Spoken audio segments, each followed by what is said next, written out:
karena jarang-jarang seorang ulama yang sekaligus politikus yang berkaliber ya. Saya kira di antara pejabat tinggi negara yang pernah yang hafidz ya, kayaknya jarang-jarang Pak Tuan Guru, dan ini saya kira semua orang tepuk tangan dulu ya, menginspirasi kita semua, menginspirasi para generasi muda ini ya, bahwa mempelajari agama itu tidak harus apolitik, tidak harus bahwa kita jauh-jauh dari politik. Demikian pula halnya bahwa politikus itu tidak berarti tidak menguasai agama. Nah ini beliau semua punya, dan lebih-lebih lagi saya kira karena beliau adalah alumni Al-Azhar, ini sekaligus menjadi ilmuwan yang mudah-mudahan akan memperkuat justifikasi kita bahwa beliau memang salah seorang yang kita jadikan sebagai salah seorang idola Pak. Banyak sekali yang kirim WA ke saya, sampaikan salam kepada idola saya. Makanya kalau menonton melalui YouTube mudah-mudahan sudah puas. Sayang sekali saya tidak boleh sebut namanya satu persatu Pak Tuan Guru. Ini saya lihat aslinya nih jauh lebih muda daripada yang tampil waktu di televisi, di YouTube gitu ya. Indonesia tanah air peta pusaka abadi nan jaya. Assalamualaikum warahmatullahi wabarakatuh. Bapak-bapak dan ibu saudara sekalian, pertama tentu setelah syukur kepada Allah Subhanahu wa taala, bagi saya ini suatu kehormatan bisa hadir di satu institusi pendidikan tinggi yang menjadi rujukan bagi kita semua ya, bagi kami secara khusus di NTB untuk Indonesia Timur. Itu salah satu dari cita-cita anak muda kami kalau mau sekolah di luar daerah itu adalah berangkat ke Unhas, musafir ke Unhas gitu. Nah, utamanya ananda-ananda kami ya, putra-putri NTB yang ada di Pulau Sumbawa. Karena itu secara tradisional Lombok hubungan kultural, ekonomi itu banyak dengan Surabaya. Sedangkan Pulau Sumbawa, khususnya daerah Bima, itu kultural dan juga keilmuan, sosial, bahkan sejarah itu dengan Pulau Sulawesi. Dulu Kesultanan Bima adalah bagian dari Kesultanan Goa. Karena itu sesungguhnya bagi kami Universitas Hasanuddin ini, kalau boleh saya sampaikan, adalah salah satu lembaga pendidikan tinggi yang sebenarnya sudah sangat kontributif untuk NTB. Karena Unhas mendidik demikian banyak anak-anak Nusa Tenggara Barat. Jadi terima kasih sekali lagi untuk Unhas. Dan mudah-mudahan kerjasama seperti ini bisa terus dapat ditingkatkan dan kami dapat terus menimba ilmu, hikmah dan pengalaman dari Universitas Hasanuddin yang kita banggakan. Saya tadi menyimak Pak Rektor. Ya, Pak Rektor tadi menyampaikan beberapa hal yang saya lihat memang bottom line-nya, kalau boleh ya, mungkin keliru juga ya, tapi bottom line-nya adalah tidak sedikit hal-hal di dunia ini yang kita pertentangkan, ya, yang kita pertentangkan, kita hadapkan secara diametral. Padahal sesungguhnya dia merupakan hal yang bisa disandingkan, atau bahkan dia adalah bagian dari hal yang lebih besar lagi yang sama. Kalau kita bicara tentang politik dan non-politik, kita bicara agama dan non-agama, kita bicara ilmu umum dan ilmu agama. Ini sebenarnya dari dulu sekali Imam Ghazali itu sampai mengatakan bahwa antara syariat dengan akal itu gambarannya menurut Imam Ghazali, syariat itu adalah aqlun minal kharij, sedangkan akal itu adalah syar'un fid dakhil. Jadi syariat itu adalah akal tapi dari luar, ya, dalam tanda kutip akal. Sedangkan akal itu adalah syariat yang ada di dalam gitu. Jadi antara syariat dan akal gitu, antara wahyu dan rasio, sebenarnya kalau dalam pandangan Ahlus Sunnah wal Jamaah itu bukanlah dua hal yang perlu dipertentangkan. Karena itu Imam Ghazali mengatakan bahwa kalau kita bicara tentang ilmu agama dan ilmu umum, sebenarnya dari sisi maqasidus syariah itu tidak ada bedanya. Kan kita bicara dalam tingkatan yang tertinggi kalau agama itu adalah maqasidus syariah, yaitu menjaga 5 hal pokok dalam kehidupan: jiwa, agama, akal, harta, dan keturunan. Akhir-akhir ini ada ulama yang memasukkan yang keenam, yaitu hifzul bi'ah, memelihara ekosistem kehidupan. 5 atau 6 inilah sebenarnya risalah agama. Nah, kalau kita lihat maqasidus syariah yang 5 ya, atau yang mulai disebutkan tambah 1 lagi ekosistem kehidupan, maka sesungguhnya ini kan agenda agama dan juga agenda ilmu juga, ilmu pengetahuan. Ya. Kalau sudah bicara 6 hal ini kan nggak boleh kita bedakan lagi dan tidak bisa kita bedakan lagi. Ya. Mungkin secara pendekatan iya, tetapi esensinya sama. Sehingga ketika Imam Ghazali membahas tentang perbedaan yang paling mungkin, ya, kalau kita bicara tentang ulumun syar'iyah dan ulumun ghairu syar'iyah, ilmu agama dan non agama, adalah bahwa ilmu agama itu masdaruhu al-wahyu, ya. Sedangkan ilmu non agama itu masdaruhu al-aqlu wat tajribah. Jadi kalau ilmu agama itu sumbernya wahyu, kalau ilmu non agama itu sumbernya adalah akal, pengalaman, dan eksperimen. Tapi kemudian Imam Ghazali membahas akal itu dari mana? Eksperimen itu artinya apa? Eksperimen itu kan mengakumulasi keseluruhan observasi terhadap ayatullah al-kauniyah, ayat-ayat yang dibentangkan di alam raya, yang validitasnya itu sama dengan ayat yang makru'ah, ayat yang tertulis. Karena itu orang yang mengingkari ayat-ayat Allah yang dibentangkan di dunia ini, itu sama dengan orang yang mengingkari teks-teks yang suci yang ada di dalam kitabullah. Itu rumusan dari Imam Ghazali. Karena itu kalau kita lihat rumusan dari Imam Ghazali itu, pada akhirnya semua itu berjumpa, ya, pada esensi bagaimana apa yang kita lakukan, ya, keberagamaan kita, ya, kemudian pergulatan keilmuan kita, itu berujung kepada tahqiqul maslahah, yaitu bagaimana menghadirkan kemaslahatan, ya, bagi semua, kemaslahatan kolektif, ya. Dan semakin besar kemaslahatan itu, maka semakin mulialah apa yang kita lakukan itu. Itu catatan saya sedikit, ya, yang tadi Pak Rektor sampaikan, sehingga Bapak-bapak, Ibu, ya, kalau Bapak Ibu di Unhas bekerja secara intelektual, ya, ranah akademik,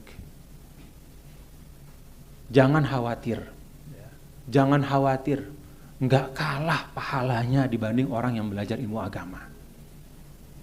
Tidak kalah pahalanya, karena semua ulama sepakat gitu bahwa apa yang dihasilkan oleh akal budi manusia itu juga sumbernya dari Allah Subhanahu wa Ta'ala.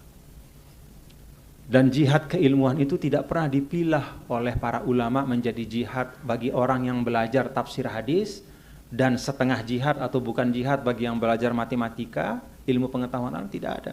Semuanya jihadul ilmi itu satu. Bekerja untuk mengeksplorasi pengetahuan untuk kepentingan umat manusia dan kepentingan kehidupan. Yang kedua, mungkin saya sampaikan hanya 2 saja karena di sini yang hadir orang-orang cerdik pandai, ya. Jadi saya tidak bisa bicara banyak, nanti kalau semakin banyak ngomong mungkin salah jadinya. Jadi yang kedua saya ingin sampaikan berdasarkan pengalaman saya. Hal yang kedua ini lahir dari saya mengamati, ya. Seringkali ketika kita merumuskan kebijakan, ya, kebijakan publik dalam satu sektor, yang kita lakukan itu adalah mengkaji seluruh hal variabel yang terkait dengan sektor itu saja, dan kita seringkali melepas, ya, hal-hal yang tidak terkait dengan sektor itu, lalu kemudian kita keluarkan kebijakan yang akhirnya kemudian sering membawa masalah di tengah masyarakat. Nah, ada satu yang menjadi concern, ya, terkait dengan misalnya kebijakan ekonomi. Ini sebenarnya sudah saya sampaikan beberapa kali, termasuk ketika saya diundang dulu oleh Gubernur Lemhanas, masih Pak Agus Wijoyo. Kita bicara tentang apa yang terbaik ya untuk policy making di Indonesia dengan kompleksitas kita di Indonesia yang tidak dimiliki oleh semua negara. Tidak semua negara punya kayak kita. Sehingga waktu itu kita berangkat dari asumsi bahwa setiap teori-teori ekonomi, teori sosial yang lahir di suatu tempat, dia pasti membawa residu dari kearifan kolektif di tempat itu. Walaupun dia berusaha mengobjektifkan seobjektif-objektifnya, tetapi kan yang mikir adalah otak yang tumbuh dan berkembang di tanah itu. Maka dia pasti menyerap kearifan yang ada di sana. Dia membawa nilai-nilai yang ada di sana. Walaupun bahasanya adalah teori yang ilmiah. Nah karena itu perlu enggak kita di Indonesia? Nah, inilah relevansinya dengan teman-teman di Unhas ya. Indonesia Timur ini perkembangannya sangat cepat. Tadi kenapa saya terlambat? Karena macet hampir 1,5 jam. Ya. Luar biasa, jalan raya di Makassar ini itu sudah tidak kalah dibanding Jakarta atau Surabaya untuk hari Jumat sore. Nah, perlu enggak kita membangun satu pendekatan yang lebih komprehensif untuk perumusan satu kebijakan, sehingga ketika itu kita keluarkan dan kita hadirkan, maka benar-benar maslahatnya itu maksimal dan dampaknya itu minimal. Nah, kenapa ada pertanyaan ini? Pada waktu diskusi di Lemhanas saya sampaikan, Bapak-bapak, saya punya concern sejak 2 tahun terakhir. Di NTB kami itu dipuji karena pertumbuhan ekonomi tinggi. Lama-lama saya penasaran. Gitu. Pertumbuhan ekonomi tinggi ini apakah pelakunya itu terdistribusi merata? Sehingga kemanfaatan ekonominya juga bisa dirasakan semua. Atau ini pelakunya hanya sedikit. Dan lalu hitungan PDRB itu, agregat itu ternyata tidak mencerminkan benar-benar ya, aktivitas yang dinikmati oleh semua. Lalu saya lihat data, saya ajak diskusi teman-teman Bapeda, ternyata walaupun pertumbuhan ekonomi pada saat itu ya di NTB ada dalam kuartal tertentu itu naik, tapi ternyata pelaku ya yang menikmati pertumbuhan ekonomi itu ternyata banyak dari luar NTB. Pada saat itu ada pertumbuhan ya, mohon maaf ya, pertumbuhan pasar-pasar apa namanya itu market-market ya mini market. Nah, tumbuh minimarket itu konsumsi masyarakat naik. Kan masyarakat senang lihat market yang terang, ber-AC. Akhirnya yang tidak diperlukan pun dia belanjain. Naiklah pertumbuhan ekonomi kita karena konsumsi naik gitu.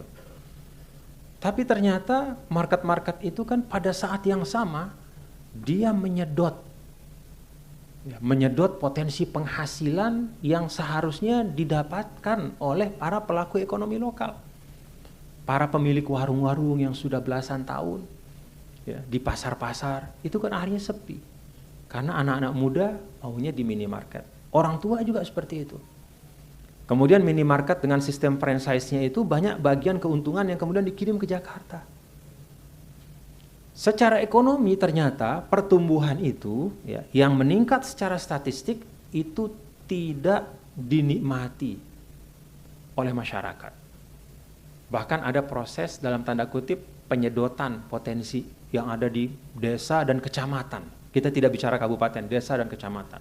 Itu satu. Yang kedua, nah ini yang lebih menarik ya dari apa yang saya temukan, bahwa para pedagang di desa-desa dan di kecamatan yang kemudian tersedot penghasilan mereka karena minimarket, itu mereka pada saat yang sama berperan sebagai donatur bagi aktivitas ekonomi sosial keagamaan di desa-desa, di kampung-kampung, di kecamatan. Jadi madrasah-madrasah itu donaturnya mereka, para pedagang itu.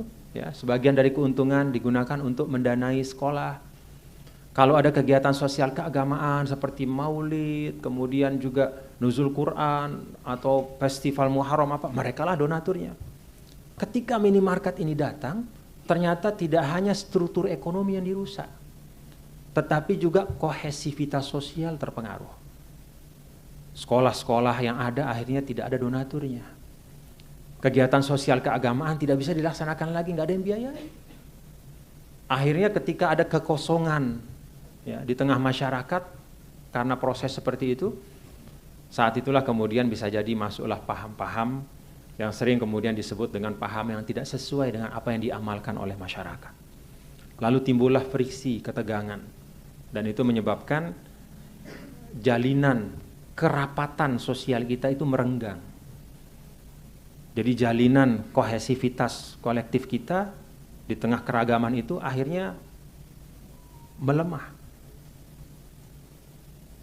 Dengan kata lain, ternyata untuk Indonesia, ya, negara yang mengandalkan ya, pada kesatuan dalam keragaman, ya, beda dengan banyak negara lain, misalnya di Arab yang rasnya cuma satu, suku bangsanya cuma satu, bahasa satu. Kalau kita ini keragaman yang luar biasa. Bagi kita di Indonesia ternyata ya, kebijakan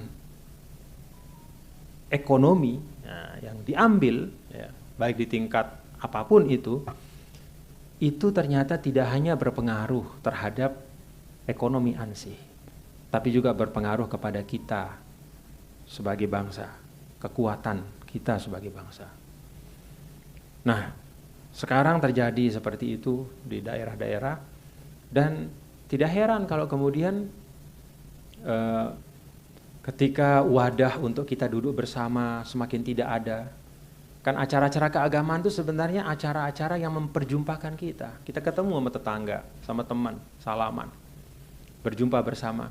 Itu yang membangun keakraban, memperkuat kebersamaan. Ketika itu sudah tidak ada, maka masalah sekecil apapun itu bisa menjadi sebab timbulnya friksi di tengah masyarakat. Selamat datang Pak Rektor. Itu mungkin sebab kenapa kita merasakan sekarang bahwa apa-apa kok jadi masalah saja. Ya karena salah satu sebabnya adalah kita kekurangan ya, medium-medium yang memperjumpakan kita. Kenapa medium-medium itu hilang? Karena para penyangganya juga dilemahkan. Kenapa mereka dilemahkan? Karena sumber daya ekonomi juga mereka semakin lemah. Nah ini satu contoh yang saya lihat di NTB. Saya tidak tahu di Sulawesi Selatan, tapi mungkin mirip-mirip sih di mana-mana. Bahwa ternyata kebijakan ekonomi kita itu kalau tidak diambil dengan hati-hati dan mempertimbangkan ya, aspek-aspek sosial, budaya, keagamaan juga bahkan, kebangsaan, keumatan, ya, kebersamaan atau apapun lah istilah namanya, itu ternyata bisa melemahkan kita sebagai satu bangsa. Nah karena itu ilustrasi ini saya sampaikan kepada teman-teman semua di Unhas ya, untuk menjadi memancing bapak-bapak dan saudara-saudara Unhas sebagai Center of Excellence, tempat dikajinya konsep-konsep pembangunan. Mudah-mudahan ke depan ya, di bawah kepemimpinan Bapak Rektor ya, dan Anda semua sebagai cerdik-cendekia di sini itu bisa menghadirkan pendekatan pembangunan ya, formulasi kebijakan yang lebih komprehensif dan memperlakukan kearifan sosial kita yang intangible itu ya, tidak kalah pentingnya dibanding dengan indikator-indikator kuantitatif yang bisa dibaca di dalam rilis-rilis ekonomi. Tidak hanya bicara berapa uang yang keluar, berapa produk domestik bruto yang dihasilkan, ya, berapa persentase pertumbuhan ekonomi, dan seterusnya, tapi juga mempertimbangkan ya, bagaimana indeks sosial budaya itu bisa terjaga. Saya nggak tahu kita sudah mengembangkan enggak indeks kohesivitas sosial itu ada enggak? Kalau enggak ada mungkin perlu kita bikin. Sehingga kita bisa melihat semua yang ada di Indonesia ini sebagai satu khazanah yang kita harus jaga bersama. Wallahu a'lam bishawab. Assalamualaikum warahmatullahi wabarakatuh.